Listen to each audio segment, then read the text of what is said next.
Okay, that thought that usually that might be easy. Those of you that are coming on live, why don't you just go write down 5 ministries in your church and then the description. Right. The music ministry, I know their role is to, What we're doing is building systems. That's what we do. Okay. not just sing, but to aid an atmosphere for worship. I believe that part. Yeah, create an atmosphere for worship and to set the tone Direct. for the sermon that's coming. I think that's the thing. Volunteers. It's a foster spiritual growth. Is that a good word? Women. Spell atmosphere. Yeah. TJ Church. Okay, I got it right. And make sure you include within that list at least one ministry that we don't have fields, or we don't have that you think we need. At least create one. If we have it, but ain't nobody, well, yes, we do. We do have usher notes.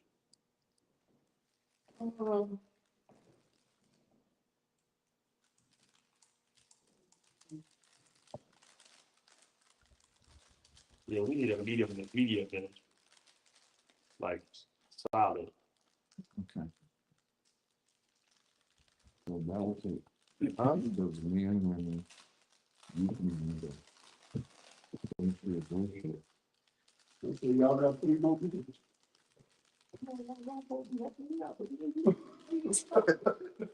all I hear is paper ruffling. It's a big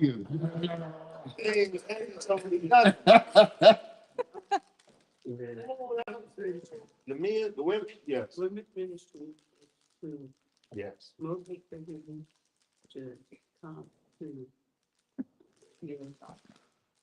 What we do is our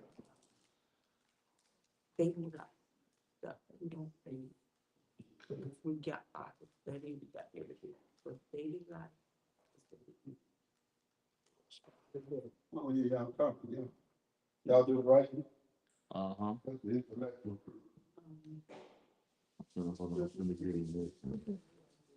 So ministry of worship. Okay. Oh, the men's ministry is to teach the young too. Oh, I knew y'all knew what the men folks do.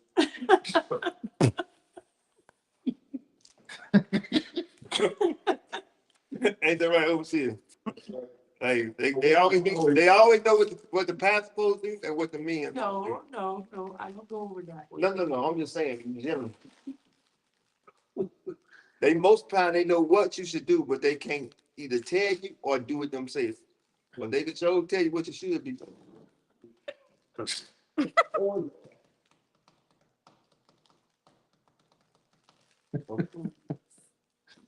Y'all pray for me.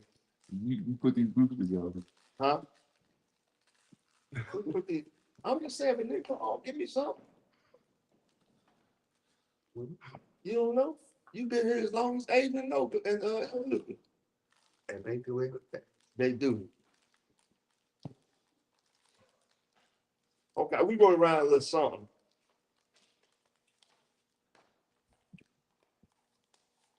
Plus, he got a tape with two teeth over there. You know what I mean?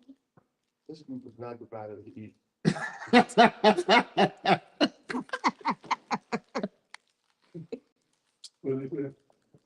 It's not divided even. Oh, Lord. All right, we'll break it up on the next assignment if we get to it. Oh, that's okay. No worries. We're gonna discuss it as a whole anyway. Right. Yeah. Y'all got at least 3 done? Mm-hmm. Okay. Let's do it. And then we can, y'all can write down if you haven't got it yet. Let's just go ahead and do it. But I don't want to be as long as we need to. You got lunch, David?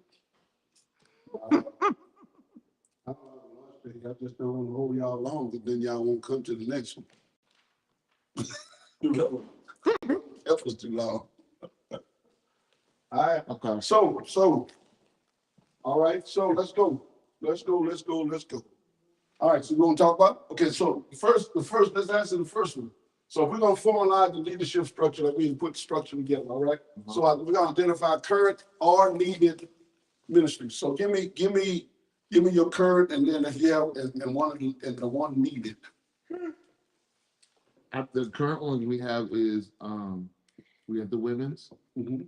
Ministry of Worship and Fine Arts, Ready? Ministerial Alliance, Ready? and partially the men's. Said partially me? Mhm. Why you say partially me? Because we have an interim, we don't have a dedicated men's leader. Who is the interim? Me. Oh, The ones that are needed are youth and young adults. All right. What, did you come up with anything different? well, I came up with the ministries, and with my team, they started trying to focus on, maybe that's me, I kind of pushed them in that path when, but Talk about what you should be doing. yeah, but ultimately, we said that we have, you already said the men, we have a women's leader. Right now, we have the youth leader is, no, not Elder Lucas, is she? Elder Lucas, you still a youth leader? I'm just working. We don't have a youth leader. Okay, so that needs to be filled too. We had, and I put musician, we have worship leaders for that. We have deacon leader, I don't know if we have an usher leader. I know we have an usher, but we don't have an usher leader. We don't have a dedicated, while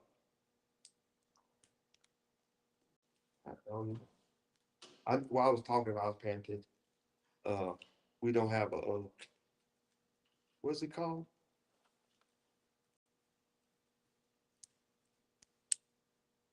Uh, we don't have a outreach leader, Evangelism, evangelism leader. evangelism, outreach, social, and social services. Mhm. Yeah. That's exactly right, because I was gonna mention those, thank you. And what was the one you mentioned that we don't have right now? Youth and young adult, right? So it was easier for you to describe that we didn't have. No, I discussed what we do have. You did? Yeah, I didn't just, How easy was it? I wrote it down. The men, we have the men at the entry, we have women, young adult, youth. Okay, so let's just pick one of those. Tell me what you think the role of a men's leader is. Well, Anybody, I mean, I'm not just asking The you. way, I think the way we did it was, when you look at a director of just those major groups, when you look at men, women, youth, and young adult, what we found, a job description that fits all of those is directs, recruits, and equips volunteers to foster spiritual growth, fellowship, and service amongst that specific group within the church. And then the mentorship and events while aligning activities with the church's mission and encouraging discipleship. Okay. I like that. that's what we put down for the men. I put down for all For the for the four. sport. Men, women, youth, and young adult. That is good. I think that's important for us to recognize that not only do we identify somebody, because what is frustrating for a lot of people, and I think I thought I did, is, is that, we place them in place, and and just cause they inquire about it, we make the assumption that they know what to do, Mhm. and making that assumption can be detrimental to the ministry as a whole. Mhm. Because even if they decide to stay, who are they talking to on the outside and say this is unorganized? Mhm. You know what I'm saying? What's being said? Jesus asked the question, what are they saying about me? What are they saying about the ministry? You know what I'm saying? Who the men said that I am? What are they saying about this ministry? What are they saying about the leadership? What are they saying about our ministry as a whole, as operation? Mhm. All right? And so those are things that we have to always keep in mind, right? Because, so when I asked you to introduce accountability and review, leaders should always give ministry updates in everything they do. Y'all notice was a lot of times I was like, hey, we need to be doing updates. What is this? You know, what are the men doing? What are the women doing? What are the youth doing? Blah, blah, blah. Giving those updates because there should be progress and there should be some type of goal set at all times. So, you know what I'm saying? Once I finish the church anniversary, right? What's my goal? Once I finish my women's conference, what's my goal? What's my next goal? What do I plan on doing this time? You know what I'm saying? I should be in my meetings. Watch this. I'm in my meetings or I'm in my conferences evaluating those that I've invited to be speakers. I'm evaluating them and I'm saying, okay, no, they can't come in and cussing no more, so they scratch. You know what I'm saying? You know, hey, no, they wearing the wrong thing, you know, right? You gotta be careful or they're misinterpreting the scripture. That's a biggie to me. I can't take that, you know. And so it's important that we're always evaluating, we're always looking for better. We're coming up to our 50th year, right? Man, I don't want to just have another like we've been doing. Hey, y'all, we have our church anniversary, come on out. We gotta start talking now. Boosting that thing up 50 years next year. In March, almost here. We're back and we're in April. Great. Yeah. So we're almost back to where we started. And so we should be meeting already. We should be doing this. The men's ministry should be, hey, let's come together. Let's build some kind of infrastructure. I'm gonna talk about it. This is stuff I'm gonna be talking about, y'all. And then introduce accountability and review. Leaders should give ministries updates. We should report progress, discuss challenges. And this is not meant to punish anybody or to make anybody feel bad, but it's so that we can evaluate where we're going. If you don't know where you're going, you're gonna be at a standstill. How many of y'all that don't know where you're going, you drive and you just keep driving? One of the ministers, you know, Elder Lene, Elder Lene told that she was telling us a testimony that she was driving and she was going to UPS and wind up in another city. I said, you just kept driving? No, I thought I was going the right way. But if you know where you go, how you end up 30, 40 miles away from where you're supposed to be, right? And that's what we don't want. We don't want to end up 30, 40, 50 miles away from where we want to be. And then we stop looking like the ministry. See, we're so tagged to church, right? We need to become acquainted with ministry. Because ministry means something has to be done. And Bible study Wednesday night was challenging us to show compassion. So when you show compassion, it means it's a heartfelt thing. And a heartfelt thing moves you to action. Amen? Negatively and positively, right? So somebody do something to you, and you feel compassion about what they did, what you gonna go off on them? You're gonna say something to them. If not, do something to them, right? Yeah. It's the same way in the spiritual side. You know, when we feel compassionate about something, it should move us to do the work, right? Okay. I have a question. Just, speaking in our groups and stuff, is there an activities coordinator or do we not have an activities coordinator because there's the leader is in charge of that of each ministry or somebody within that ministry is in charge for just strictly that ministry's activities? You know what I'm saying? The ministries do their own activities. But I've been asking and looking and seeking, for an activity director, person that will do church activity. Now, every ministry still got to do their part. but I'm looking for somebody that can do activities for the church, like community work. That the church, the entire church is involved in. Does that make sense? Yes. Okay, so that person will be more community minded, even if it's the community of Praise Temple. They're just doing things on a bigger scale. Every ministry does things within their ministry, but it affects all of us as well. Makes sense? So when we talk about like Lady Johnson does the backpack thing, that's a community thing, right? So it involves all of us. That should be, every ministry should be hands-on in that backpack ministry. When we do the Easter egg hunt, every ministry should be hands-on. Because we all have people in our ministries that have children, right? Or they're married. We should be involved in each ministry. If your birthday is coming up, you know, Elder Lucas shouldn't be the first one to tell me. You should already know that. And you should be telling Elder Lucas and you, so we can put it down. That's why we have to have systems in place so people know where they need to go. Makes sense? That's why I said job descriptions.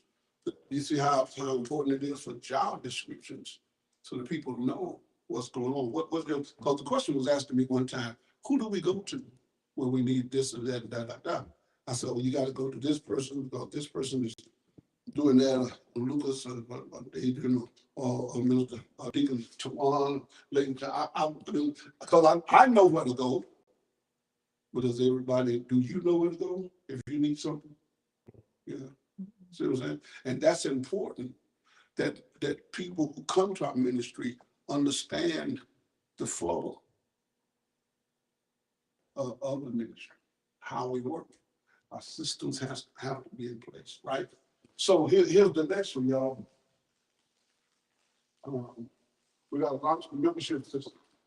So this is important to me. We got to launch a membership, and that was a good segue. Thank you, D-Nice. That was a good segue because it's important. How do we keep track of who comes and say, I want to be a part of this ministry? We don't have nobody doing that. Right? Well, really, it should be our executive director should have an assistant that is called a correspondence secretary. So we should have a correspondence secretary who keeps track of all of those people who come, get those cards. Elder Lucas, when she gets those cards, she should be passing them on to the correspondence secretary. That correspondence person is taking those things, okay, this is a man, this is a woman, they put their family, right? And then they got 3 children, or they got 4 children, they got no children, whatever it is, right? Or this is a single person. So our singles ministry, nobody mentioned that as a ministry we don't have. Our single ministry should be getting an email or a card or something. That correspondence person is making, because see what we do is, and this is what I've been asking for, maybe we can do it after this. I've been asking for boxes for all of our ministry workers. You know how they have in the schools, where y'all have y'all little cubicles, little boxes, and they put stuff in there that you need, correspondences that you need. So we used to do back in Lubbock, we had a box, and every ministry leader had their own box, and whenever somebody came, we wrote it down, wrote their name down, their address, their kids, and all that kind of stuff. We put it in that, and that ministry leader know to get that card, get the information, call that family member. If it's a female, the women's ministry, let's say if it's a husband and a wife, the women's ministry leader gonna get the card, and the men's ministry leader gonna get a card. If it's a youth, if they got kids, then the youth leader is gonna get a card. Make sense? Because see, you can have a men's ministry, women's ministry, and don't even have to have a young adult ministry because they're old enough to be in the men's ministry. They're old enough to be in the women's ministry. You know what I'm saying? There's really 3 core ministries, And then the young adults and singles and married couples, all of that filters from those core ministries. Does that make sense? Jesus took Peter, James, and John, the three core. You know what I'm saying? Three people with. All right, so here it is. We got to create a visitor intake process. How do we intake our visitors? Y'all know? Those cards, What do we? the visitor cards. Okay, now the ideal, the ideal that way it's supposed to be was somebody's supposed to be at that front desk.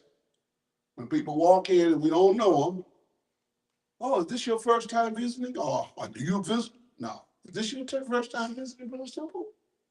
You know, those words matter, that right? Mm-hmm. Words matter. Yes, this is my first time. Okay. Oh, yeah, great. I'm so glad you amplified me. And boom, you make me feel like they're the best thing ever happened to us. Can you fill this card out for us? Blah, blah, blah. Here's a little something goody for you that we got for you, blah, blah, blah. Just make it. Listen, here is where we are. If there's 2 or 3 people, should be more than that. We can show them where the sanctuary is. Can you show them where the sanctuary is? Yes. Next time I'll show them while you write. That makes sense? And so we got to create a visitor intake process. How do we get them into this ministry? How do we know who they are? Secondly, we got to develop a new members orientation class, which we have and we had. Okay. And one of the things that we have to make sure, and I've got to do this too. There's no connecting to any ministry until you finish new members orientation. Because you don't really know who we are. You don't know what we're about. We enjoy and appreciate your gift, but you don't really know us. So we want to introduce ourselves to you. That's what new members class is about.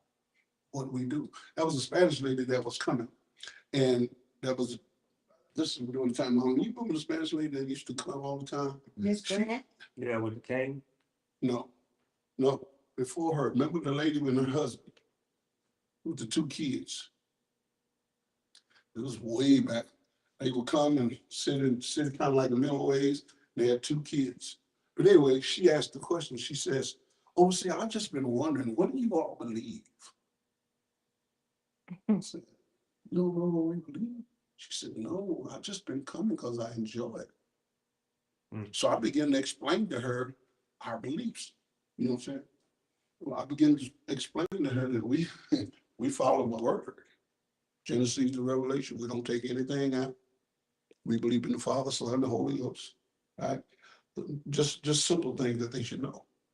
And I ain't seen them since. Oh.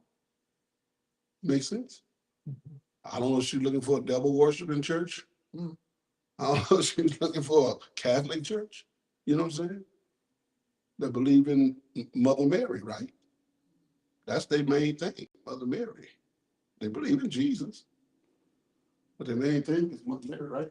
And so I don't know what she wanted, but she had been since I explained to her what we believe. I even gave her a brochure to show her. That's why those brochures are so important. We never run out. These cards and stuff like that, we should keep 10 to 20 on us at all times. People are always asking, "Where's the church? I've never heard of you guys." Bam, here it is. I want to start going to the QR code too. Especially if we get once we get our website up, that QR code is going to be vital. Mhm. Well, I had created previously a QR code for visitors, but it was never used. No, it was on the announcement. So anytime the announcements would roll, it would show that. And I think at some point I had even put it to where towards the end of service, whenever you say like right prior to you guys singing that closing out song, it should have been up there. Thank you for coming, my friend.